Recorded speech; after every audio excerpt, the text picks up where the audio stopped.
अस्सलाम वालेकुम। आज मैं आपके लिए बहुत ही मज़ेदार सी ज़बरदस्त सी रेसिपी लेके आई हूँ। आज मैं आपको आलू का पराठा बना के दिखाऊंगी। तो आइए मैं आपको दिखाती हूँ कि मैं आलू का पराठा किस तरीके से बनाऊंगी। आलू का पराठा बनाने के लिए मुझे किन किन चीज़ों की ज़रूरत होगी, तो आइए मैं आपको दिखाती हूँ। देखिए कि मैंने 3 आलू लिए हैं और 1 मैंने प्याज लिया है। थोड़ी सी मैंने हरी मिर्चें ली हैं, 5 से 6 हरी मिर्चें मैंने बारीक बारीक काटी हैं और थोड़ा सा पुदीना लिया है। बिस्मिल्लाहिर्रहमानिर्रहीम। सबसे पहले मैं हाथ से आलूओं को अच्छे तरीके से मैश करूँगी। ये देखें मैंने मैश कर लिया है। मैंने इनको हाथों से अच्छे तरीके से पीस लिया है। अब मैं इसके अंदर थोड़ा पुदीना डालूँगी। अब मैं इसके अंदर बारीक कटी हुई हरी मिर्चें डालूँगी। अब मैं इसके अंदर प्याज डाल दूँगी। आप ये देखें कि मैंने जो है ये सब चीज़ें थोड़ी थोड़ी डाली हैं आलूओं के अंदर। तो आप जितनी चाहें डाल सकते हैं। अगर आपको ज़्यादा स्पाइसी खाने हो तो आप ये पूरे का पूरा मेथड भी डाल सकते हैं इसके अंदर। आधा चम्मच मैं नमक का डालूँगी इसके अंदर।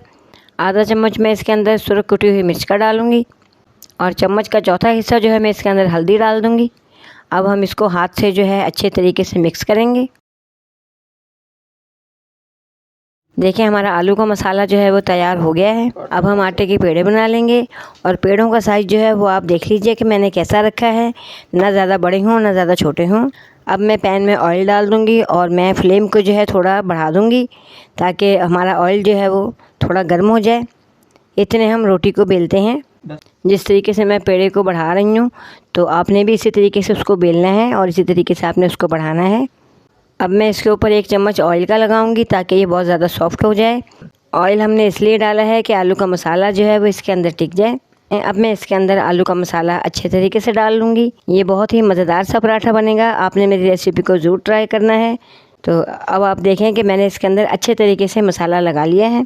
अब जो मैं इसको करने जा रही हूँ आपने उसको अच्छे तरीके से देखना है और आपने भी ऐसे ही करना है। तो ये देखें आप कि मैं अब इसको एक तरफ से फ़ोल्ड कर लूँगी और अब मैं इसको दूसरी तरफ से फ़ोल्ड कर लूँगी। अब मैं इसको साइडों से बंद करूँगी। देखें कितना प्यारा सा हमारा चकोर पेड़ा तैयार हो गया है। तो देखें कि मैं अब इसको बहुत ही खूबसूरत तरीके से बेलूँगी और इसकी शेप जो है बिल्कुल चकोर पराठे वाली आएगी। तो देखें मैं बेल रही हूँ इसको और हमारा पैन का जो ऑयल है वो भी गर्म हो गया है। अब आप देखें कि मैंने इसको पैन में डाल दिया है और उसके बाद जो है मैं इसके ऊपर 1 चम्मच मैंने ऑयल का लगाया है और हम 1 से ज़्यादा भी लगा सकते हैं। तो अभी जैसा कि आप देख रहे हैं कि मैं इसको चिमटे से हल्का हल्का पैन के अंदर हिलाऊंगी और मैंने इसको देखा कि नीचे से ये बहुत बेहतर हो गया तो मैंने इसको पलट लिया है और माशाल्लाह देखें आप कितनी प्यारी इसकी शक्ल आई है और बहुत ही खूबसूरत सा मज़ेदार सा हमारा पराठा जो है वो बनने के लिए तैयार हो रहा है। तो ये देखिए कि मैं इसको बार बार जो है वो चिमटे से हिलाती रहूँगी ताकि एक जगह से ये काला ना हो जाए। इसकी साइड बदलती रहूँगी। तो ये देखिए कि हमारा पराठा जो है बनके तैयार हो गया है।